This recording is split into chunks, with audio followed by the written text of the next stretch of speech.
Friends and viewers अस्सलाम वालेकुम। मैं हूं मोहम्मद नवीद फ़ारूक और आप देख रहे हैं फ्लटर प्रोग्रामिंग चैनल को। इसमें हम डार्ट सीख रहे हैं और आज का हमारा जो टॉपिक है वो है स्विच केस।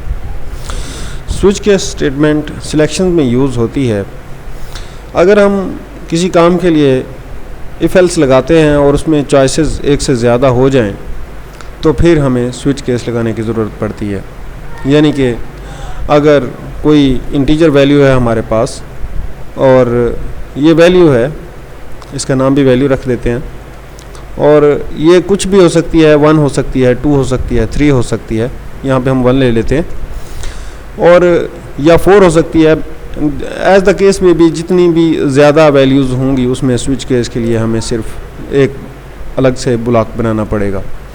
लेकिन इफ़ एल्स के लिए हमें इफ़ ब्लॉक को बार बार रिपीट करना पड़ता है और कंडीशन लगानी पड़ती है। तो स्विच केस ज़रा उससे इजी हो जाता है ज़्यादा वैल्यूज़ अगर चेक करनी हो तो। इसके लिए एक स्टेटमेंट होती है स्विच केस का। पहले तो हम वो बना लेते हैं, कहते हैं उसको स्ट्रक्चर, और उसको समझते हैं। यहाँ पे एक्सप्रेशन होता है, यहाँ पे वो एक्सप्रेशन होता है जिसने चेंज होना है। ओके, उसके बाद ये एक केस है और यहाँ पे इसने उस एक्सप्रेशन की वैल्यू जो चेंज होती रहेगी वो देनी है, और फिर एक ब्रेक देना है यहाँ पे जब हमारा काम हो जाए। हर केस के लिए अलग से ब्रेक होता है। उसके एंड में एक डिफ़ॉल्ट होता है। डिफ़ॉल्ट जो होता है वो उस केस में होता है जब कोई भी केस ट्रू ना हो रहा हो तब। ओके, एक्सप्रेशन के लिए यहाँ पे हम क्या दे सकते हैं?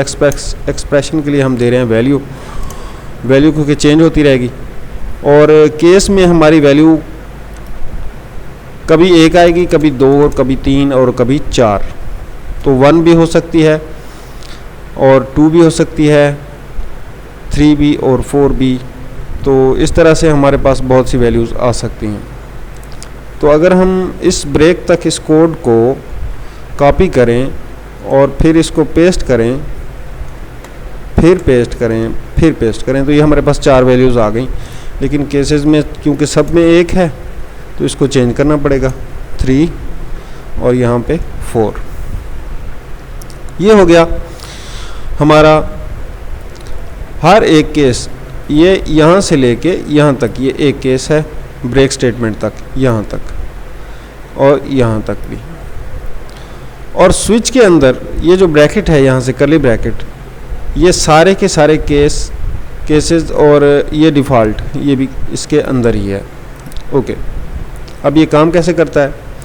क्योंकि हमें पता है कि हम यहाँ पे 2 असाइन करवा सकते हैं, 3 कर सकते हैं, 4 कर सकते हैं, इसलिए हमने 4 तक वैल्यूज़ के केस बना लिए हुए हैं। और अब हमने इनमें लिखना है,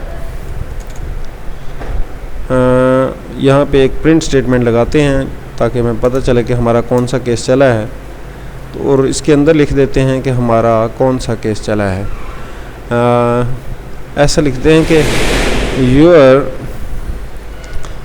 वेरिएबल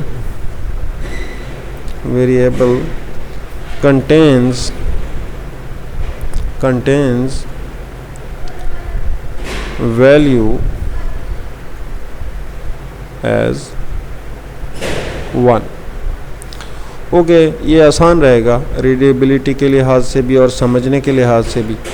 इसी को मैं प्रिंट करता हूँ, और केस 2 में भी यही प्रिंट करवाते हैं, लेकिन इसमें यहाँ पे 1 की जगह पे 2 करेंगे, केस 3 में 3 करेंगे, और केस 4 में हम इसको कर देंगे 4। तो इसको हम चेंज करवाते जाते हैं, और इससे हमारा जो है 3 और 4 हमारी हर प्रिंट स्टेटमेंट अलग-अलग हो गई। ओके, अब नीचे रह गया डिफ़ॉल्ट। डिफ़ॉल्ट में भी एक दफ़ा यही करते हैं, मगर यहाँ पे लिखते हैं कंटेंट्स रॉन्ग वैल्यू। ओके, तो अब हमने किया क्या है? स्विच कीवर्ड, उसके बाद वैल्यू इसमें दी है जो हमारा एक्सप्रेशन है, उसके बाद कर्ली ब्रैकेट्स, उसके बाद केस 1 और हमारा स्टेटमेंट जो हमने परफॉर्म करवाना है, और उसके बाद ब्रेक कीवर्ड। अगर ये ब्रेक कीवर्ड ना होगा तो ये सारे केसेस की तरफ भागता जाएगा और सबको एग्जीक्यूट करता हुआ चलता जाएगा। तो इसलिए हर एक केस की स्टेटमेंट के बाद हमें ब्रेक कीवर्ड लाजमी लिखना होता है।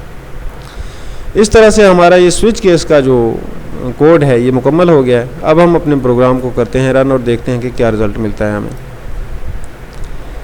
तो यहाँ पे हमारा वैल्यू जो है इंटीजर की ये 1 है। ओके, अब वैल्यू इंटीजर की 1 है तो हमें जाना चाहिए डिबग कंसोल में। तो उसने लिखा है राइट अ नंबर, अच्छा सॉरी ये तो पहले वाला चल रहा है। दोबारा से इसको स्टॉप करते हैं और रन करते हैं।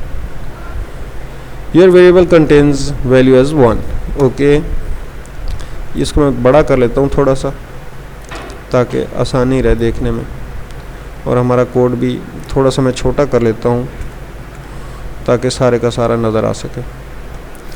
ओके, अब अगर हम अपने इस वैल्यू में 1 की जगह पे 2 दे देते हैं और फिर प्रोग्राम को रन करते हैं तो वो योर वैल्यू कंटेन्स एज 2 कर देगा। और अगर हम इसकी जगह पे 3 करें तो ये भी हमारा 3 वाला जो प्रिंट स्टेटमेंट है वो चला देगा। ये देखिए 3 आ गया यहाँ पे। और उसके बाद अगर हम यहाँ पे 4 कर देते हैं तो ये 4 वाला स्टेटमेंट चला देगा। ओके, ये 4 आ गया यहाँ पे ये इस जगह पे। ओके, अब हमारा ये डिफ़ॉल्ट कब चलेगा? ओके, अब देखते हैं 5 दे के देखते हैं क्या होता है। एरर आती है, क्या होता है? वो कह रहा है your variable contains wrong value. तो डिफ़ॉल्ट तब चलेगा जब आपकी ये वैल्यू जो है, ये एक्सप्रेशन जो है उसमें जो वैल्यू है वो ऐसी वैल्यू आ जाए जो इन सारे केसेस में ही ना हो, तो वो आपका डिफ़ॉल्ट वाला चल जाएगा। इस तरह से हम अपने किसी भी जो है ना यहाँ पे वेरिएबल्स को स्विच केस में इस्तेमाल करके जो चेंज होना है उसको हम मुख्तलिफ़ तरीक़ों से चेक करवा के अपना रिज़ल्ट ले सकते हैं। इसके लिए मैं एक और एग्ज़ाम्पल आपको दिखाता हूँ। मैं दूसरी एग्ज़ाम्पल तो ये मैंने एग्ज़ाम्पल रेडी करके रखी हुई है, मैं आपको दिखाता हूँ। यहाँ पे देखिए हम एक लाइन प्रिंट करते हैं जिसमें हम मांगते हैं कि राइट आ नेम आरिफ, शंकर या जॉन। तो ये एक स्ट्रिंग वेरिएबल में इसको हम स्टोर करवा लेते हैं। उसका स्ट्रिंग वेरिएबल का नाम रख रहे हैं हम नेम, और उसमें हम ये जो यूज़र हमें इंटर करेगा नाम वो हम स्टोर करवा रहे हैं। उसके बाद स्विच का हम स्टेटमेंट लिखते हैं और एक्सप्रेशन की जगह पे हम नेम लिखते हैं।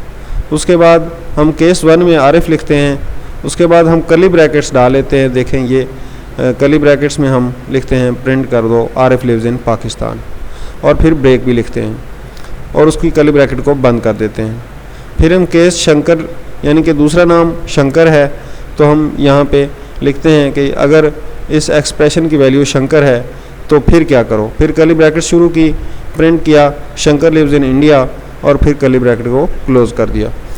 इस सेमी कॉलन के बाद आप कर्ली ब्रैकेट्स में भी अपने स्टेटमेंट को लिख सकते हैं। ओके, तीसरा केस है जॉन। जॉन में हमने लिखा केस जॉन, और अगर हमारे एक्सप्रेशन की वैल्यू होगी जॉन तो फिर हमने कर्ली ब्रैकेट शुरू की, उसमें प्रिंट करवाया जॉन लिव्स इन अमेरिका, और उसके बाद कर्ली ब्रैकेट को कर दिया बंद। और उसके बाद हमने डिफ़ॉल्ट को यूज़ किया।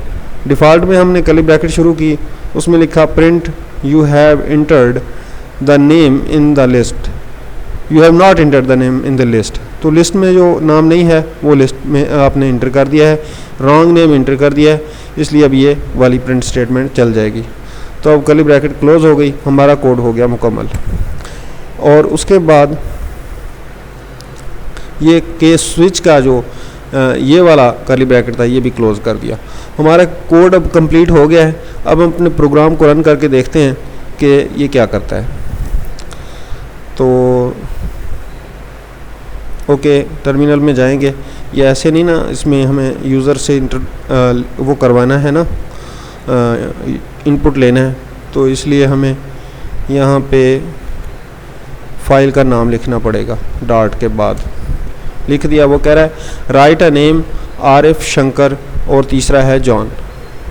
कोड को आपने देख लिया हुआ है, ये देखें अगर कोई चीज़ रह रही हो तो आप ये .io इसलिए इंपोर्ट होता है जब भी हम stdn को यहाँ पे लिखते हैं और इंटर का बटन दबाते हैं std लिख के, आप अगर इन वाले ऑप्शन पे जाएंगे, जब यहाँ पे std यहाँ पे देखें ना, अगर आपने लिखा है, मैं इसको पहले सारे के सारे को इरेज कर लेता हूँ और आपको बताता हूँ। ये देखिए std लिखेंगे तो यहाँ पे आपको मिलेगा सिलेक्ट करने के लिए।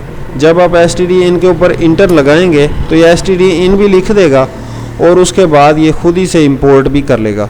तो अगर आप कोड इससे IDE से मुकम्मल करवाएंगे तो इससे आपको सहूलत रहेगी।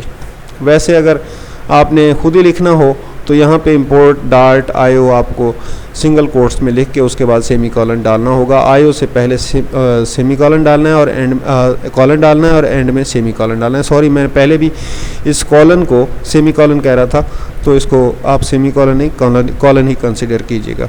ओके, अब इस प्रोग्राम को रन करते हैं और देखते हैं। रन तो हुआ पड़ा है, हमने एक नेम इंटर करना है यहाँ पे अगर हम जॉन इंटर करें और इंटर का बटन दबाएं तो वो लिख रहा है जॉन लिव्स इन अमेरिका, तो इसका मतलब है हमारी ये वाली प्रिंट स्टेटमेंट चल गई। अब उसके बाद इसको दोबारा से प्रोग्राम को रन करना है, तो मैं ऐसा करता हूँ, इसको कॉपी कर लेता हूँ और फिर इसको पेस्ट करता रहता हूँ।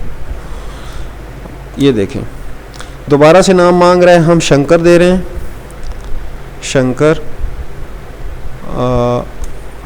शंकर। इंटर दबाया तो उसने लिख दिया कि आपकी शंकर वाली स्टेटमेंट चल गई है, जो कि ये है। उसके बाद अब दोबारा से इसको रन करेंगे और यहाँ पे अब आरिफ लिखते हैं और इंटर दबाते हैं, तो उसने पहली वाली स्टेटमेंट चला दी, Arif lives in Pakistan. Okay, अब इन 3 नामों के अलावा हम कोई और नाम दे दें, जैसे कोई सा भी नाम दे दें, तो देखें you have not enter the name in the list. तो इसका मतलब ये है कि अब हमारी ये वाली डिफ़ॉल्ट वाली you have not enter the name in the list वाली प्रिंट स्टेटमेंट चल गई है। तो इससे वैल्यू को लेकर किसी भी प्रिंट स्टेटमेंट या किसी भी एक्सप्रेशन को हम एग्जीक्यूट करवा सकते हैं। इस तरह से ये स्विच केस काम करता है। आई होप आपको इसकी समझ आ गई होगी। अगर आपको स्विच केस की समझ आ गई है तो प्लीज़ चैनल को सब्सक्राइब कीजिए। मिलते हैं नेक्स्ट वीडियो में। अल्लाह हाफिज़।